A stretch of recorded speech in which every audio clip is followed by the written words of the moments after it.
here's the pitch. Slider in the dirt, and he went. Strike three. Sorry. Strike three. He's out. What a game. Thanks to you folks who joined us here at the field and from the comfort of your homes. For those people at home, we have a new segment of our post-game show airing today. Do you want the crowd to go berserk when you strike out the batter in a crucial situation? Well, starting today, we can teach you how to strike out a batter step by step.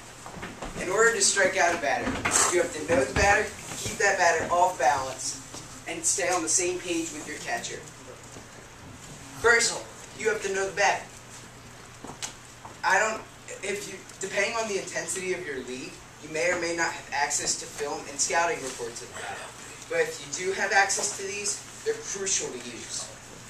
Together, they'll give you prior knowledge of the batter, and they'll give you, through players and scouts' eyes, and they'll give you insight as to how you should pitch to the batter. If you're a reliever and you're not pitching in the beginning of the game, watch the batter's previous at-bats. This will let you know what the batter is falling for that day or night, and that current knowledge is the best knowledge. In addition, it will let you know where the batter seems to be hitting and where you should throw to the batter, giving you an advantage in your mission to strike him out. If you can't do this, talk to the players and coaches in your dugout and see what they know about the batter.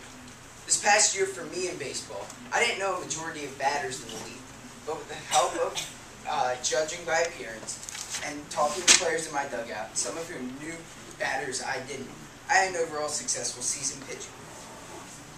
Knowledge is the key, and knowing the batter is a key part of striking him out.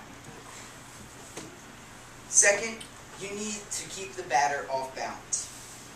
The easiest way to do this is with the first pitch strike. Oh wow. Not that. Not that. For those of you that have seen Roy Halladay pitch, he throws a first pitch strike to most of his batters. And look what it does for him. The man threw 2 no-hitters this year. That's remarkable. And he did it by doing what he does best. Throwing first pitch strikes and pounding the strike zone. Another vital aspect of keeping the batter off balance.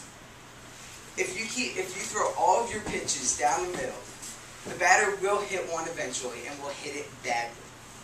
If you work the corners, you'll keep the batter confused and you'll keep him guessing about what you're going to throw. Say you're going to throw a curveball that'll start high and come down over the outside corner. The batter will either swing or miss, or it'll be a called strike. Also, you don't want to throw the same pitch too many times in a row. This will keep the batter will know that you're throwing the pitch just because you're not comfortable with your other pitches. And he will hit one eventually.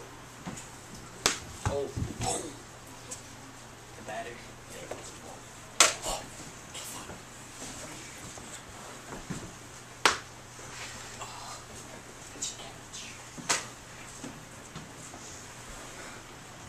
Therefore, you need to learn an array of pitches, and there are plenty to learn from.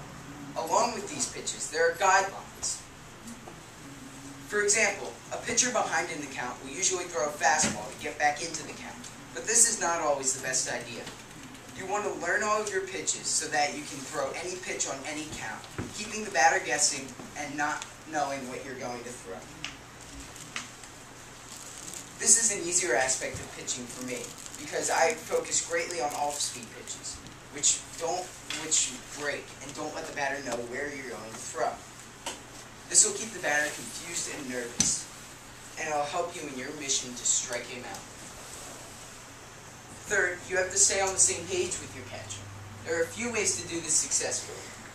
You should create a system of signals with your catcher that coordinate to your repertoire of pitches. Finish. Also, you should create a system of signals for pickoffs and for when there's a base runner on. Throw pitches the catcher is okay with catching. If your catcher doesn't like blocking pitches in the dirt, you probably shouldn't throw splitters or sliders, pitches that break and sometimes hit the dirt. If you're unsure of what to throw, call timeout and meet with your catcher. He may have a better idea of what to throw, and for the most part, he's usually this at home with my brother, who catches, but I haven't used finger signals much in games, although I have used body Then language. to the main office, may we have The Will catcher is Berry, the most Samantha important piece of striking out the bat, Callahan, Kate and you need to Brennan, cooperate in and order to achieve that striking. In conclusion, you need to know the batter, keep the batter off balance, and stay on the same page with your catcher. By knowing the batter's tendencies, mixing up your various pitches, and listening to the catcher, you have a very good chance of striking him out. This will overall help you in your reputation and keep you from not pitching. By doing this to the batter, you will get the best of his desires, which will come back to bite him harder than a slider in the dirt. Pick our hat. That was fine.